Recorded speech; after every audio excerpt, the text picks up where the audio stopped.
Social మీడియాలో ఇప్పుడు cockroach Janata party హవా కొనసాగుతూ ఉంది. ఇందుకు ఈ కాక్రోచ్ జనతా పార్టీ పెట్టింది ఎవరు? Satiric party, political satire party, ఇది ఆన్లైన్ పార్టీ ఒక రకంగా చెప్పాలంటే. దీన్ని పెట్టింది ఎవరంటే అభిజిత్ దీప్కే. అభిజిత్ దీప్కే ఇతని నేపథ్యం ఏంటి, ఇతని చదువు ఏంటి, వీటన్నిటి మీద ఇప్పుడు సోషల్ మీడియాలో వెతుకుతూ ఉన్నారు, అన్వేషిస్తూ ఉన్నారు. ఇతను బేసిక్గా డిజిటల్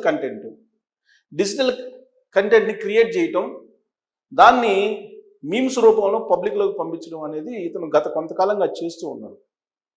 మహారాష్ట్రకు సంబంధించినటువంటి 30 సంవత్సరాల యువకుడు, సంభాజీనగర్, మహారాష్ట్ర సంభాజీనగర్, ఛత్రపతి శివాజీ ఔరంగాబాద్ ఉంది కదా, అక్కడ సంభాజీనగర్, అక్కడ ఈ అభిజిత్ దీప్కేది.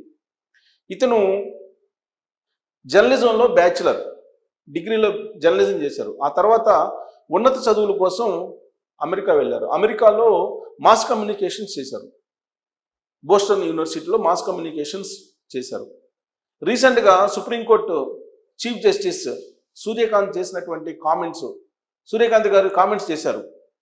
భారతదేశంలో నిరుద్యోగులు కాక్రోచ్లు లాంటి వాళ్ళు, వీళ్ళు సోషల్ మీడియాలో రకరకాల కామెంట్లు చేస్తూ ఉంటారు, వీళ్ళు కాక్రోచ్లు లాంటి వాళ్ళు, పరాన్న జీవులు అని చెప్పి కామెంట్ చేశారు. జర్నలిస్టులు,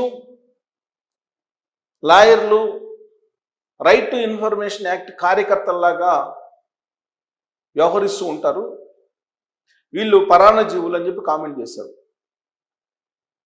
దాని మీద రియాక్ట్ అయ్యారు బోస్టన్లో ఉండేటువంటి ఈ అభిజిత్ దీప్కే. అందుకే ఈ కాక్రోచ్ అనేటువంటి పేరుతోటి కాక్రోచ్ జనతా పార్టీ